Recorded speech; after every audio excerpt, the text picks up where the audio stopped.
Hello traders, good evening traders. आज है 24 अगस्त 2025 और स्वागत है आप सभी का हमारे यूट्यूब चैनल लक्ष्मी कैपिटल पर। ट्रेडर्स, आज संडे है, वीकेंड है, मार्केट क्लोज है और हर एक ट्रेडर को वीकेंड के दिन पे मार्केट एनालिसिस करना चाहिए, बैक टेस्टिंग करना चाहिए या चार्ट पैटर्न पे प्रैक्टिस करना चाहिए। तो सेम उसी प्रकार ट्रेडर्स हम अपने लिए कुछ चार्ट पैटर्न एनालिसिस करेंगे बिल्कुल आपके सामने लाइव। और कैसे हम सेक्टर एनालिसिस करते हैं, कैसे पता करते हैं कि कौन सा सेक्टर में स्ट्रेंथ है, कौन सा सेक्टर आगे परफॉर्म कर सकता है ओवरऑल मार्केट को, कौन सा स्टॉक आगे स्ट्रॉन्ग हमें दिख रही है और कौन से स्टॉक को हम अगले सप्ताह के लिए अपने वॉच लिस्ट में रखेंगे। हर एक चीज़ बिल्कुल डिटेल में बातें करेंगे ट्रेडर्स। और उसके अलावा यह वीडियो बिल्कुल खास रहेगा क्योंकि जिस अकाउंट में हम अपडेट ट्रेड कर रहे हैं उस अकाउंट को भी अपडेट करेंगे। जिस अकाउंट में जो हम यहाँ पे सेटअप के बारे में बात करते हैं उस सेटअप के ऊपर हमने ट्रेड ले रखी है और प्रीवियस कई वीडियो से हम उस अकाउंट को अपडेट करते आ रहे हैं, जो कि मेरे क्लाइंट के 10 लाख का अकाउंट है, उसमें हमने उस सेटअप पे ट्रेड लिया है। तो आपके साथ उसे शेयर करेंगे और ओवरऑल मार्केट के ऊपर एनालिसिस करेंगे और पता करेंगे कौन सा सेक्टर आगे आउट परफॉर्म कर सकता है ओवरऑल मार्केट को, कौन सा स्टॉक स्ट्रॉन्ग है। तो वीडियो को बिल्कुल अंत तक देखिए और चैनल पे पहली बार आए हैं तो चैनल को सब्सक्राइब कर लीजिए। और चलिए आते हैं स्क्रीन पे जहां हम एनालिसिस करेंगे ट्रेडर्स। ओके ट्रेडर्स, तो हम स्क्रीन पे आ चुके हैं और आपको यहाँ पे हम क्लियर कर दें कि कौन कौन सा इंडिकेटर लगा रखे हैं और कौन कौन सा इंडिकेटर के बेस पे हम ये आइडेंटिफाई करेंगे कि कौन सा सेक्टर आगे आउट परफॉर्म कर सकता है ओवरऑल मार्केट को। तो ब्लैक वाली लाइन जो दिख रही है वो 200 डेज मूविंग एवरेज है और रेड वाली लाइन जो है वो 50 मूविंग एवरेज है। देन उसके अलावा नीचे हम रेशियो चार्ट है, ये आरएस है, रिलेटिव स्ट्रेंथ बोलते हैं इसको। हमने निफ्टी 500 से कंपेरिजन कर रखा है इसे। निफ्टी 500 एक ब्रॉडर मार्केट इंडेक्स है। तो ट्रेडर्स, यहाँ पे हम एनालिसिस करेंगे और ये ओवरऑल सेक्टर को हम अपने वॉच लिस्ट में लोड कर रखे हैं जहाँ से हम स्कैन करेंगे ट्रेडर्स। तो सबसे पहले हम डेली टाइम फ्रेम, एक बात यहाँ पे डेली टाइम फ्रेम पे हम एनालिसिस करेंगे और सबसे पहले हम ब्रॉडर मार्केट इंडेक्स को देखते हैं कि उसमें क्या चल रही है। देन उसके अलावा फिर हम सेक्टर एनालिसिस की तरफ चलेंगे ट्रेडर्स। तो सबसे पहले निफ्टी 50 का आप डेली टाइम फ्रेम पे चार्ट पैटर्न देख रहे हैं। एक बार हम लोग गैप अप खुले हैं और ये बिल्कुल 50 मूविंग एवरेज के पास आए हैं। देन उसको ब्रेकआउट भी देने की कोशिश किए बट सस्टेन नहीं कर पाए, यानी कि मूविंग एवरेज सेकआउट बोलते हैं इसको, मूविंग एवरेज के आसपास सेकआउट जैसा दिख रहा है यहाँ पे। और प्रीवियस डे पे काफ़ी ये अपसाइड की ओर गया बट फॉल हो गया, यानी कि सेलिंग हो गया 25,000 के लेवल से और वापस हम लोग 24,870 के पास क्लोजिंग दिए ट्रेडर्स। देखना है अब नेक्स्ट डे पे यहाँ पे हम लोग जो गैप बना रखे हैं वो गैप फिल हो रहा है या नहीं हो रहा है। अगर गैप फिल होता है देन हो सकता है कि वापस हम 200 डेज मूविंग एवरेज भी टच कर सकते हैं ट्रेडर्स। तो ये प्राइस एक्शन दिख रहा है यहाँ पे। देन आरएस का बात करें तो ट्रेडर्स लोअर लेवल से थोड़ा सा हम लोग फ्लैट हुए थे बट वापस से सेलिंग चालू हो चुका है। तो ओवरऑल मार्केट में प्राइस एक्शन के बेस पर देखा जाए तो थोड़ा सा वीकनेस यहाँ पे दिख रहा है ट्रेडर्स। निफ्टी टोटल मार्केट एक बार देख ले ट्रेडर्स। निफ्टी टोटल मार्केट में भी ये यहाँ पे देखेंगे ट्रेडर्स तो ये गैप अप हम लोग हुए थे ओपन। देन हो सकता है कि अगर हम लोग गैप फिल किए तो हाई चांस है कि इसमें भी 200 डेज मूविंग एवरेज के पास आ जाएंगे, क्योंकि अगर गैप फिलिंग प्रोसेस अपसाइड की ओर होता है यहाँ पे, जैसे कि ये गैप दिया, गैप के बाद ये फिल नहीं कर पाया तो ये एक ट्रेंड चलिए अच्छा खासा।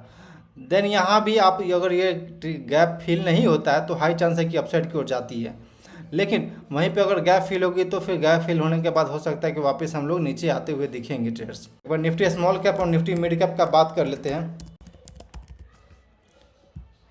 निफ्टी स्मॉल कैप और निफ्टी मिड कैप का बात करें तो ट्रेडर्स यहाँ भी देखेंगे तो ये 50 मूविंग एवरेज के अभी तो फिलहाल नीचे चल रहे। देन आरएस नेगेटिव है, यानी कि यहाँ पे स्ट्रेंथ वीक है और प्राइस देखा जाए तो ओवरऑल मार्केट को अंडर परफॉर्म कर रहा है। यहाँ पे आरएस जो है आउट परफॉर्म और अंडर परफॉर्म बता रहा है, यानी कि अंडर परफॉर्म अभी बता रही है, निगेटिव आरएस चल रही है, प्राइस 50 मूविंग एवरेज के नीचे चल रहा है ट्रेडर्स। तो थोड़ा शॉर्ट टर्म में वीकनेस यहाँ पे दिख रहा है। निफ्टी मिड कैप का बात करें एक बार, मिड कैप में भी देखेंगे तो प्राइस 50 मूविंग एवरेज के नीचे चल रही थी। देन एक बार हम लोग रीटेस्ट करने गए थे अपसाइड की ओर, आरएस भी निगेटिव है। तो यानी कि जो मेरा सेटअप है कि ओवरऑल मार्केट जो प्राइस है ओवरऑल मूविंग एवरेज के ऊपर होना चाहिए, आरएस पॉजिटिव होना चाहिए जैसे इस प्रकार, तो तब जाकर के हम उस तरह का सेक्टर उस तरह का स्टॉक अपने वॉच लिस्ट में ऐड करते हैं। देन ओवरऑल मार्केट में देखा जाए तो ट्रेडर्स यहाँ पे मिड कैप और स्मॉल कैप में तो अलग ही वीकनेस दिख रही थोड़ा सा, और उसके अलावा निफ्टी 50 भी थोड़ा वीक है, यानी कि ओवरऑल मार्केट में वीकनेस है। तो चलिए देखते हैं, सेक्टोरल एनालिसिस करके देखते हैं, पता करते हैं कौन सा सेक्टर में हम क्या कर सकते हैं ट्रेडर्स। प्राइस एक्शन पे ध्यान देंगे हम इस वीडियो में ट्रेडर्स। तो ये निफ्टी मेटल का चार्ट आप देख रहे हैं, यहाँ पे काफ़ी अच्छा रेजिस्टेंस हम लोग इधर कहीं एक बार टेस्ट किए थे बट वापस फॉल कर चुके, और देन वापस हम लोग 50 मूविंग एवरेज को ब्रेकआउट दिए थे बट वापस रीटेस्ट करने गए हैं, लेकिन आरएस अभी तक फ्लैट है। तो इसमें वेट करना है जब तक इस जो रेड वाली लाइन है इसको ब्रेकआउट दे करके हम ऊपर सस्टेन नहीं करते, तब तक हम बिल्कुल वेट करेंगे ट्रेड्स, बिल्कुल पेशेंस रखेंगे। आगे देखते हैं निफ्टी पीएसयू बैंक का। पीएसयू बैंक में देखेंगे सेम यहाँ पे आरएस फ्लैट हो चुका है, प्राइस 50 मूविंग एवरेज के आसपास कहीं ट्रेड कर रहा है, तो थोड़ा सा हम वेट करते हैं यहाँ पे। बैंकिंग सेक्टर का बात करें तो ट्रेड्स पिछला कई वीडियो से यहाँ पे हम देखते आ रहे हैं कि ये एक इंपॉर्टेंट कंसोलिडेशन रेंज है, लेकिन प्राइस 50 मूविंग एवरेज के नीचे ट्रेड कर रहा है, आरएस नेगेटिव है, तो हमें यहाँ पे अभी वेट करना है। जब तक आउट परफॉर्मेंस नहीं मिलेगा, स्ट्रेंथ नहीं मिलेगा सेक्टर में, तब तक वो सेक्टर वो स्टॉक आगे और परफॉर्म नहीं करेगा मार्केट को बाइंग। यानी कि जो आउट परफॉर्मेंस होता है ज़्यादातर इंस्टीट्यूशनल उसी में पैसा डालते हैं और वहीं से स्टॉक अपसाइड की ओर मूवमेंट दिखाता है। तो जो ट्रेंडिंग स्टॉक है वो और ट्रेंडिंग सेक्टर हम खोज लेते हैं, तो मेरा जो इंट्राडे जो स्विंग ट्रेड हम जो करते हैं उसमें आगे आउट अच्छा परफॉर्म कर सकते हैं उसमें ट्रेडर्स। सर्विस सेक्टर वीक है, रियलिटी बिल्कुल वीक दिख रहा है, यहाँ पे थोड़ा सा तेज़ी करते हैं ट्रेड्स। ओएनजी ऑयल एंड गैस थोड़ा बिल्कुल वीक है, आईटी सेक्टर बिल्कुल वीक दिख रहा है यहाँ पे। इंफ्रा सेक्टर में यहाँ पे आरएस तो थोड़ा सा पॉजिटिव हुआ था और प्राइस 50 मूविंग एवरेज के आसपास कहीं रीटेस्ट कर रहा है, एक बार ऊपर साइड आ जाता है एक बार तो फिर यहाँ पे हम वॉच कर सकते हैं, और देन यहाँ पे ये एक पिवट का ब्रेकआउट आ जाए तो ये कंफर्म हो जाएगा कि ट्रेडर्स हम लोग हाई बनाते हुए बिल्कुल अपसाइड की ओर जाएंगे। तो थोड़ा सा हम इसमें वेट करते हैं इंफ्रा में। और निफ्टी 200 का चार्ट पैटर्न देखेंगे ट्रेडर्स तो ये भी बिल्कुल फ्लैट दिख रही है, टोटल मार्केट फ्लैट है। CPSE PSC public sector enterprise बिल्कुल वीक है। कंजप्शन में ट्रेड्स देखेंगे तो यहाँ पे आरएस काफ़ी अच्छा पॉजिटिव हो चुका है, प्राइस जितना ओवरऑल मार्केट में ये फॉल जितना तेज़ी से हुआ था, लेकिन इस सेक्टर में देखेंगे ट्रेड्स तो उतना तेज़ी से फॉल नहीं हुआ है। देन उसके अलावा यहाँ पे एक बॉटम जैसा पैटर्न बनाया, देन यहाँ पे फ्लैग पैटर्न भी बना हुआ है, तो ये चार्ट पैटर्न काफ़ी स्ट्रॉन्ग हमें दिख रही है और काफ़ी अच्छा दिख रहा है। तो इस सेक्टर को हम अपने वॉच लिस्ट में डालते हैं। निफ्टी कंजप्शन है तो एक बार के लिए हम अपने वॉच लिस्ट में ऐड कर लेते हैं निफ्टी कंजप्शन। ओके, आगे चलते हैं ट्रेड्स। पिछले सप्ताह में भी ये स्ट्रॉन्ग था, हमने बात की थी। निफ्टी मोबाइलिटी देखेंगे ट्रेड्स, प्राइस एक्शन और यहाँ पे आरएस देखेंगे काफ़ी पॉजिटिव है, प्राइस एक्शन काफ़ी पॉजिटिव है, तो निफ्टी मोबाइलिटी ये भी बहुत स्ट्रॉन्ग चार्ट पैटर्न हमें दिख रहा है, तो इसे भी ऐड करना चाहिए। दो सेक्टर हमारे लिए आइडेंटिफाई हो चुका है जो मेरा सेटअप है। एनर्जी सेक्टर बिल्कुल वीक दिख रहा है, यहाँ पे सीपीएससी वीक दिख रहा है। आईपीओ देखेंगे ट्रेड्स तो आईपीओ सेगमेंट से हमने अपने पोर्टफोलियो में 2 स्टॉक डाल रखा था, दोनों काफ़ी अच्छा परफॉर्म कर रहा है, तो इसे भी हम अपने वॉच लिस्ट में रख लेंगे ट्रेडर्स। पहले से सब चीज़ तैयार रखना है, मार्केट खुलने पर ऐसा नहीं कि एनालिसिस करने चलना है, नहीं, सब चीज़ पहले से तैयार रखना है, अपना प्लानिंग प्री प्लान होना चाहिए हर एक चीज़, और उसके बाद जब मार्केट में अपॉर्चुनिटी मिले तो फिर हमें अपॉर्चुनिटी का लाभ उठाना चाहिए। निफ्टी इंडिया टूरिज़्म ये भी स्ट्रॉन्ग है, तो फिर हम इसे भी ऐड कर लेते हैं अपने वॉच लिस्ट में। Nifty India tourism okay, 4 sector हो चुका है।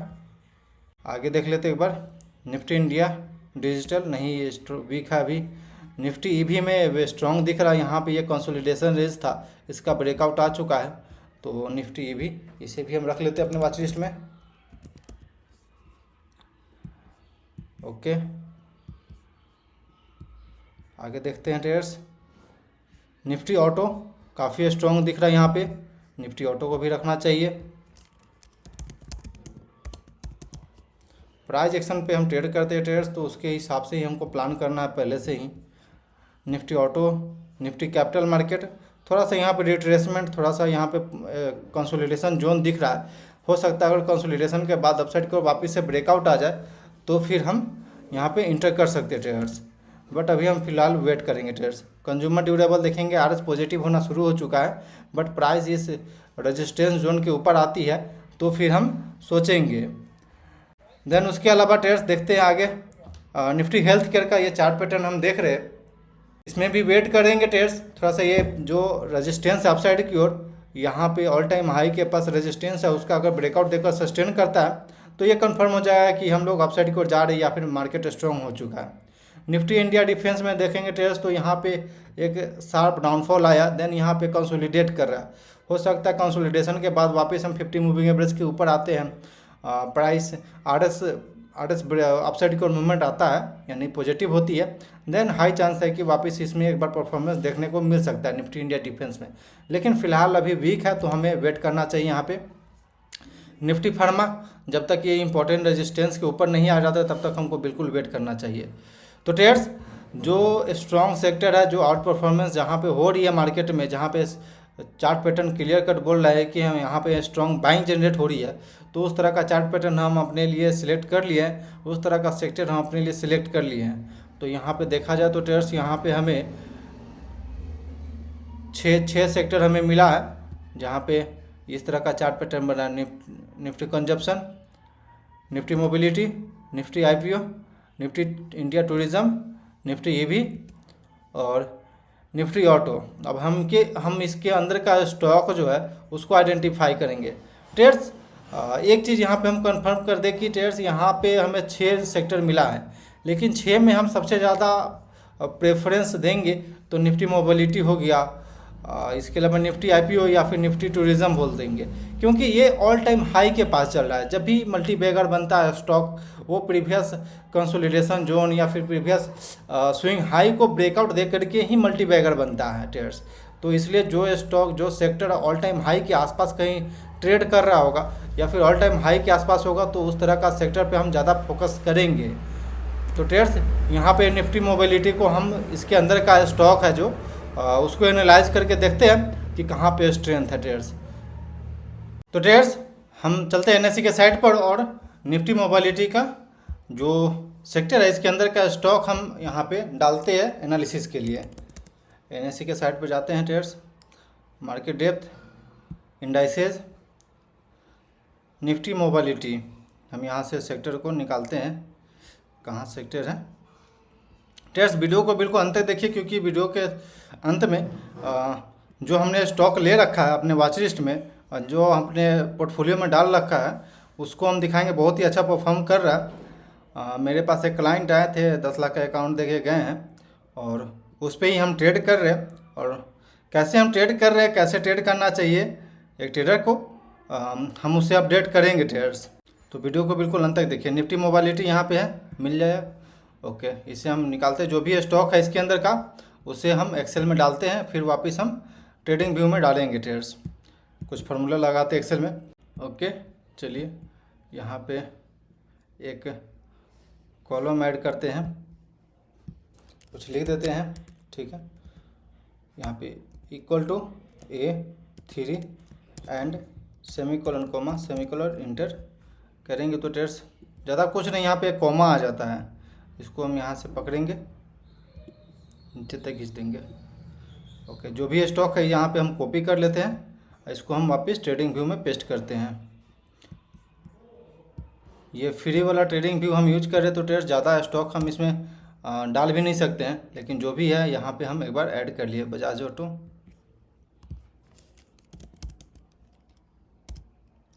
ऑटो एंसिलरीज, ये सब जो सेक्टर है ना मोबिलिटी के अंदर आता है, काफ़ी अच्छा परफॉर्म कर रहा है वो सब चार्ट पैटर्न। चलिए, तो अब हम एनालिसिस की तरफ चलते हैं। सोना कम काफ़ी वीक चार्ट पैटर्न है, काफ़ी वीक यहाँ पे दिख रहा है, तो इसे हमें नहीं चाहिए। एग्जिट डिलीट करते चलेंगे, बिल्कुल जो मेरा वॉच लिस्ट है उससे बिल्कुल क्लियर करते चलेंगे। जैसा कि हमने पहले बताया ट्रेड्स, इस चार्ट पैटर्न के बारे में बताते हैं कि हमने पहले बताया जस्ट थोड़ा देर पहले कि जो भी स्टॉक, जो भी सेक्टर ऑल टाइम हाई के आसपास कहीं चल रहा होगा, कोई भी रेजिस्टेंस ना हो प्रीवियस में, तो उस तरह का चार्ट पैटर्न हमें चाहिए। तो यहाँ पे नहीं चलेगा ये। Okay, M&M, Mahindra and Mahindra काफ़ी स्ट्रॉन्ग दिख रहा है, ये रहने देते हैं अपने वॉच लिस्ट में। मारुति काफ़ी स्ट्रॉन्ग दिख रही है यहाँ पे, बिल्कुल ये हमारे वॉच लिस्ट में रहेगा। TVS मोटर बिल्कुल स्ट्रॉन्ग। IGL नहीं चलेगा। अशोक लेलैंड काफ़ी स्ट्रॉन्ग यहाँ पे, ठीक है। अडानी गैस नहीं चलेगा। IRCT वीक है। इंडिगो स्ट्रॉन्ग चार्ट पैटर्न पहले से भी बोलते आ रहे हैं। जब यह स्टॉक यहाँ पे ब्रेकआउट दिया था ट्रेडर्स, तो जब ये 50 मूविंग एवरेज के पास यहाँ स्ट्रॉन्ग हुआ तो पर हमने इधर ही कहीं ट्रेड में इंटर कर लिया था। देन अभी तक हम राइड कर रहे हैं। कभी अभी तक मेरा एक बार एग्जिट दिया था बट यहाँ पे, लेकिन वापस से यहाँ पे स्ट्रॉन्ग हुआ तो फिर हम इंटर कर गए इस स्टॉक में ट्रेडर्स। बॉस काफ़ी स्ट्रॉन्ग यहाँ से दिख रहा है। 50 मूविंग एवरेज बिल्कुल अप साइड को राइजिंग दिख रही है यहाँ पे। लेकिन यहाँ पे देखेंगे ट्रेडर्स तो एक नया अपॉर्चुनिटी यहाँ पे बिल्ड हो रहा है। आप देखेंगे ट्रेडर्स तो यहाँ पे एक नया अपॉर्चुनिटी बिल्ड हो रहा है। ये कंसोलिडेशन रेंज है। वापस से अगर कंसोलिडेट करता है, एक बार ब्रेकआउट देती है तो फिर एक अच्छा आउटसाइड की ओर मूवमेंट दिखाएगा। लेकिन फिलहाल अभी हम एक बार के लिए वेट करेंगे। अगर 50 मूविंग एवरेज के आसपास कहीं रिट्रेसमेंट करके आता है तो फिर हम इंटर करेंगे, या फिर जो ब्रेकआउट वापस से नया देगा तो फिर नया एक रिस्क रिवार्ड आ जाएगा, जो कि यहाँ पे हम मान लीजिए कि ये एक कंसोलिडेशन रेंज रहा, तो इस कंसोलिडेशन रेंज के ऊपर हम ब्रेकआउट पे ट्रेड किए। देन ये नीचे इस रेंज के नीचे मेरा स्टॉप लॉस रहेगा, उसके अगेंस्ट में 1:2 में हम ट्रेड कर सकते हैं ट्रेड्स। पेट्रोनेट बिल्कुल वीक है, यहाँ नहीं चाहिए हमें। Tube investment week chart pattern.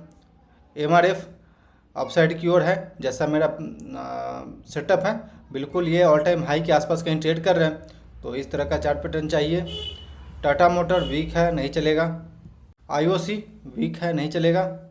Balkrishna industry नहीं चलेगा। Eicher motor strong chart pattern, ये चलेगा। Hindustan petroleum trades, Hind petro, इसमें पहले ट्रेड था मेरा, स्टॉप लॉस हिट हो चुका है। तो फिलहाल ये नीचे वीक चल रही है। RS बिल्कुल फ्लैट है तो अभी नहीं चलेगा मेरा। गेल नहीं चलेगा। कॉनकोर नहीं। CL नहीं। Eternal trades strong chart pattern है, वेट करना चाहिए, यहाँ पे इंटर करना चाहिए। बजाज ऑटो बिल्कुल वीक है। तो ट्रेड्स आई थिंक कि आपको समझ में आ गया होगा कि किस तरह से चार्ट पैटर्न को अपने लिए सिलेक्ट करना चाहिए और किस तरह का प्राइस एक्शन अपने वॉच लिस्ट में रखना चाहिए नेक्स्ट वीक के लिए। आई थिंक कि आपको समझ में आ गया होगा इससे। और ट्रेड्स बिल्कुल हम इसी प्रकार का अपने पोर्टफोलियो में डाल रखा है स्टॉक, आपको दिखाते हैं यहाँ पे। आपको सबसे पहले एक्सेल में दिखाते हैं ट्रेड्स हमने पहले इंटर किया था, लेकिन 2 स्टॉक में वहाँ पे मेरा स्टॉप लॉस हिट हो गया। तो फिर हम एक सेकंड यहाँ पे इसको डिलीट करते हैं, एक सेकंड। ओके ट्रेड्स, तो यहाँ पे हमने पहले 4 स्टॉक, इससे पहले वीडियो भी देखेंगे, पिछले सप्ताह का वीडियो देखेंगे तो वहाँ पे भी हमने ये कंफर्म किया था ट्रेड्स कि यहाँ पे मेरा 2 स्टॉक में स्टॉप लॉस हिट हो चुका है, लेमन ट्री और इंट्रेंस बिल्डिंग में। एक में 2500 का स्टॉप लॉस हिट हुआ, एक में 2200 का स्टॉप लॉस हिट हुआ, यानी टोटल मिलाकर के लगभग 5000 के कहीं आसपास मेरा स्टॉप लॉस जा चुका है इसमें।